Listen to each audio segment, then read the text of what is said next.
तीन उपचुनाव, बीजेपी को सिर्फ एक जीत, दो गढ़ों में कैसे पलट गया खेल। तीन राज्यों में हुए विधानसभा उपचुनाव के नतीजों ने एक नई राजनीतिक बहस छेड़ दी है। बिहार, मध्य प्रदेश और गुजरात, तीन राज्यों की तीन विधानसभा सीटों पर उपचुनाव हुए, लेकिन भारतीय जनता पार्टी इन तीनों में से सिर्फ एक सीट जीत पाई। सबसे ज्यादा चर्चा उन दो सीटों की हो रही है जहां बीजेपी को हार का सामना करना पड़ा। पहली है बिहार की बांकीपुर विधानसभा सीट, जिसे लंबे समय से बीजेपी का मजबूत गढ़ माना जा रहा था। और दूसरी है मध्य प्रदेश की दतिया विधानसभा सीट, जहां बीजेपी के वरिष्ठ नेता नरोत्तम मिश्रा का लंबे समय से राजनीतिक प्रभाव रहा है। वहीं गुजरात की मंजालपुर विधानसभा सीट पर बीजेपी अपनी जीत दर्ज करने में कामयाब रही। लेकिन सवाल ये है कि बांकीपुर और दतिया जैसे मजबूत माने जाने वाले इलाकों में बीजेपी से आखिर चूक कहां हुई? क्या उम्मीदवारों का चयन पार्टी पर भारी पड़ा? क्या स्थानीय नेताओं और कार्यकर्ताओं की नाराजगी ने खेल बिगाड़ दिया? या फिर जमीन पर कुछ ऐसे मुद्दे थे जिन्हें बीजेपी समय रहते समझ नहीं पाई? आइए इस पूरे राजनीतिक गणित को एक एक करके समझते हैं। सबसे पहले बात बिहार के बांकीपुर की।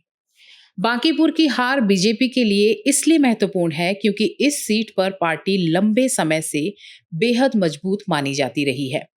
करीब 9 महीने पहले हुए 2025 के विधानसभा चुनाव में बीजेपी ने बांकीपुर सीट पर 50,000 से ज्यादा वोटों के अंतर से जीत दर्ज की थी। लेकिन उपचुनाव में तस्वीर पूरी तरह बदल गई। बीजेपी उम्मीदवार नीरज कुमार को प्रशांत किशोर ने 19,324 वोटों से पीछे छोड़ दिया। यहाँ सबसे दिलचस्प बात जन स्वराज के प्रदर्शन में आया बड़ा बदलाव है। 2025 के विधानसभा चुनाव में जिस जन स्वराज पार्टी को इस सीट पर करीब 7700 वोट मिले थे, उसी पार्टी ने कुछ महीनों बाद बीजेपी के मजबूत गढ़ में जीत दर्ज कर ली। अब सवाल है, इतने कम समय में ऐसा क्या बदल गया? क्या आरजेडी के वोटों ने बदल दिया खेल? बांकीपुर के नतीजों के बाद एक चर्चा आरजेडी के वोटों को लेकर भी हो रही है। रिपोर्ट्स में दावा किया जा रहा है कि आरजेडी के वोटों का एक हिस्सा प्रशांत किशोर की तरफ गया। 2025 के विधानसभा चुनाव में आरजेडी उम्मीदवार को यहां 46,000 से ज्यादा वोट मिले थे, लेकिन उपचुनाव में आरजेडी उम्मीदवार 15,000 वोटों का आंकड़ा भी पार नहीं कर पाई। यानी आरजेडी के वोटों में बहुत बड़ी गिरावट दिखाई दी। इसी वजह से सवाल उठ रहा है कि आखिर आरजेडी का पारंपरिक वोट गया कहां? क्या इस वोट का बड़ा हिस्सा जनस्वराज की तरफ शिफ्ट हुआ, या मतदाताओं ने इस बार किसी अलग रणनीति के तहत मतदान किया? तेजस्वी यादव ने भी बांकीपुर में सीमित समय के लिए प्रचार किया।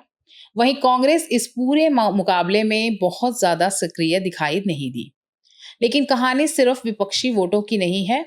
बीजेपी के अपने वोट बैंक में भी सेंध लगने की चर्चा हो रही है।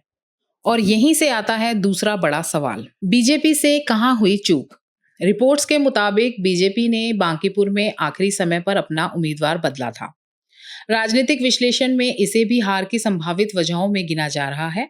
कहा जा रहा है कि अचानक उम्मीदवार बदलने से स्थानीय मतदाताओं और कार्यकर्ताओं के बीच गलत संदेश गया। इसके अलावा बीजेपी ने चुनाव प्रचार में स्थानीय नेतृत्व पर ज्यादा भरोसा किया। राष्ट्रीय अध्यक्ष नितिन नवीन ने भी अपने पुराने निर्वाचन क्षेत्र का कई बार दौरा किया। इसके बावजूद नतीजे बीजेपी के पक्ष में नहीं आए। इसी वजह से अब सवाल उठ रहा है कि क्या बीजेपी अपने इस मजबूत गढ़ को लेकर जरूरत से ज्यादा आश्वस्त थी? क्योंकि दूसरी तरफ प्रशांत किशोर काफी पहले से जमीन पर सक्रिय हो चुके थे। वो मोहल्लों में जा रहे थे, स्थानीय लोगों से मिल रहे थे, छोटे छोटे कार्यक्रम कर रहे थे और जल भराव, सड़क तथा ट्रैफिक जैसी रोजमर्रा की समस्याओं को चुनावी मुद्दा बना रहे थे। इसके अलावा कुछ रिपोर्ट्स में नीट पेपर लीक को लेकर हुए छात्र प्रदर्शनों और भरत तिवारी एनकाउंटर जैसे मुद्दों के असर की भी चर्चा की गई है। हालांकि किसी एक मुद्दे को हार की निर्णायक वजह मानना जल्दबाजी होगी, लेकिन इतना साफ है कि बांकीपुर में स्थानीय समीकरण बीजेपी के अनुमान के मुताबिक नहीं चले। और बिहार के बाद बीजेपी को दूसरा बड़ा झटका मध्य प्रदेश में लगा। दतिया में भी बीजेपी का किला क्यों ढहा?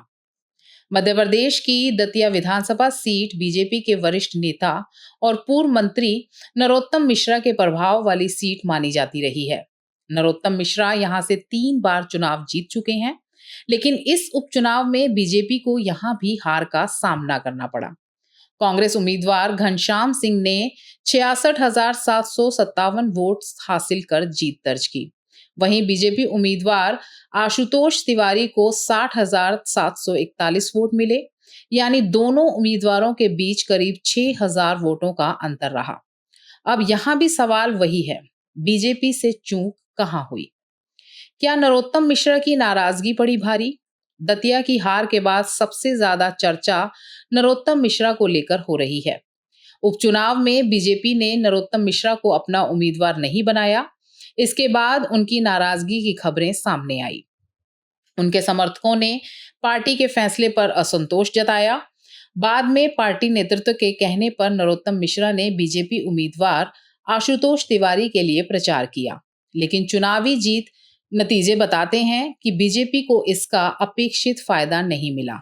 सबसे दिलचस्प बात यह रही कि रिपोर्ट्स के मुताबिक नरोत्तम मिश्रा से जुड़े स्थानीय पोलिंग बूथ पर भी बीजेपी पिछड़ गई।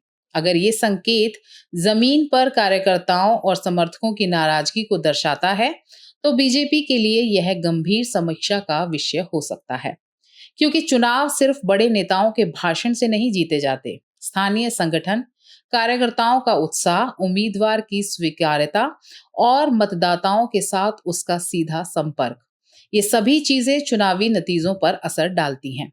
गुजरात में बीजेपी ने बचाई सीट। हालांकि इन 3 उपचुनावों में बीजेपी के लिए सब कुछ नकारात्मक नहीं रहा।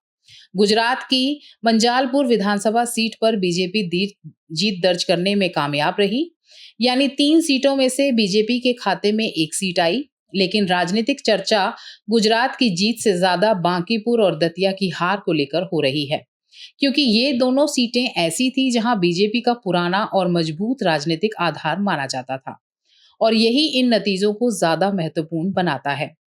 क्या उपचुनाव ने बीजेपी को दिया कोई बड़ा संदेश? अब आते हैं सबसे महत्वपूर्ण सवाल पर। इन 3 चुनावी नतीजों से बीजेपी को क्या सीख मिल सकती है?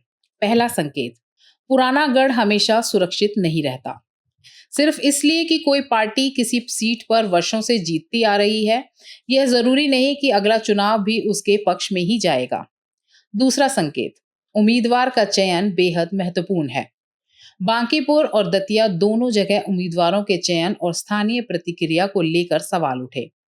तीसरा, स्थानीय मुद्दों को नजरअंदाज करना भारी पड़ सकता है। राष्ट्रीय राजनीति अपनी जगह है, लेकिन विधानसभा चुनाव में सड़क, पानी, ट्रैफिक, रोजगार और स्थानीय प्रशासन जैसे मुद्दे सीधे मतदाता को प्रभावित करते हैं।